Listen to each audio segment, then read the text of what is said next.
দোলে প্রতি বছরই শান্তিনিকেতনে আসা হয়, তবে নবান্ন মেলা গীতাঞ্জলি রেল উৎসবে সংগ্রহালয়, রবীন্দ্রনাথের এই এই তো মিউজিয়ামটিতে কখনো আসা নবান্ন হয়নি। মেলার প্রাঙ্গণে। এখানে রবীন্দ্রনাথের সময়কার বিভিন্ন তথ্য সংগৃহীত আছে।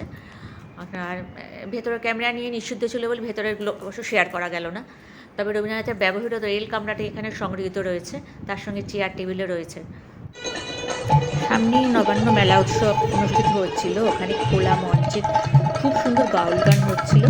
আমরা বেরিয়ে পড়েছি সন্ধ্যাবেলা। তারপর আমরা গেলাম হলো সৃজনী শিল্প গ্রামে, সেখানেও ইজেডসিসির অন্তর্ভুক্ত সেটা। খুব সুন্দর করে চারদিকে সাজানো হয়েছে, মধুবনী প্রিন্ট আর বিভিন্ন চিত্র ওখানে রয়েছে। চারদিকে খুব সুন্দর সাজানো সাজানো রয়েছে। এই যে দোল বসন্ত উৎসব সান্ধ্যকালীন উৎসব আরম্ভ হয়ে গেছে, সেই গান হচ্ছিল, রবীন্দ্রসঙ্গীত হচ্ছিল। খুবই ভালো লাগছিল দেখতে, মানে যার জন্য যাওয়া ওখানে একদম গানের মধ্যে সবাই অভিভূত হয়ে যাবে, এত সুন্দর। তারপরে চণ্ডালিকা নৃত্যনাট্য পরিবেশন করছিল, খুবই ভালো লেগেছে দেখে।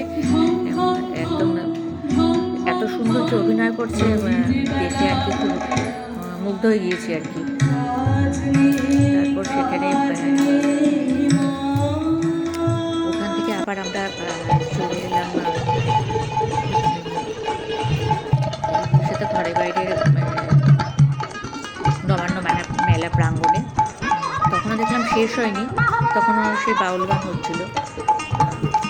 খুবই ভালো লাগছিলো, মানে সন্ধ্যা থেকে রাত্রি পর্যন্ত সময়টা খুবই ভালো কেটেছে। একদম দোলের সাথে যেন আনন্দে ওদেরও যেন আমরা যেন ওদের সঙ্গে সামিল হয়েছিলাম। চারদিকটা খুব সুন্দর আলো দিয়ে সাজানো হয়েছিল, গাছে গাছে এমন সুন্দর আলো দিয়েছে, মনে হচ্ছে মানে পলাশ ফুল তো রাতে দেখা যাচ্ছে না, মনে হচ্ছে যেন পলাশ ফুল চারদিকে ফুটে রয়েছে, এরকমই মনে হচ্ছিল। খাবারের দোকান, অনেক কিছু দোকান। এবার সকাল থেকে আমরা সকালে আবার সৃজনী শিল্পগ্রামে এসে হাজির হয়েছি। প্রভাতী অনুষ্ঠান আরম্ভ হয়ে গেছে, সবাই দেখছে, আমরা ওর সাথে আনন্দ উপভোগ করছি সকলের সাথে। খুবই ভালো লাগছিলো গানগুলো দেখে। আমি ছোটোবেলায় ফিরে যাচ্ছিলাম, মনে হচ্ছিল যে ছোটোবেলায় আমরা এইসব গানগুলো হয়তো পাড়ায় আর কি এভাবে অনুষ্ঠান করেছি। অনেকদিনের ইচ্ছে ছিল, মানে আগে ছোটোবেলায় ভাবতাম কখন মানে কবে যাবো শান্তিনিকেতন মতো ওরকম পরিবেশে নাচ গানগুলো দেখবো। খুবই ভালো লাগছিলো দেখে, ছোটো ছোটো ছেলেমেয়েরা এত সুন্দর নাচ করছে গানের সাথে সাথে। মানে মনে হচ্ছে মানে দোলের আবহাওয়া চারিদিকে ভরে উঠেছে। গানগুলো শুনতে খুবই ভালো লাগছিলো বসে বসে, মানে মনটা যেন ওদের মতো যেন হয়ে গেছে, ছোট হয়ে গেছে, মনে হচ্ছে ওদের সাথে সাথে এরকম নাচছি, নেচে উঠছে মন।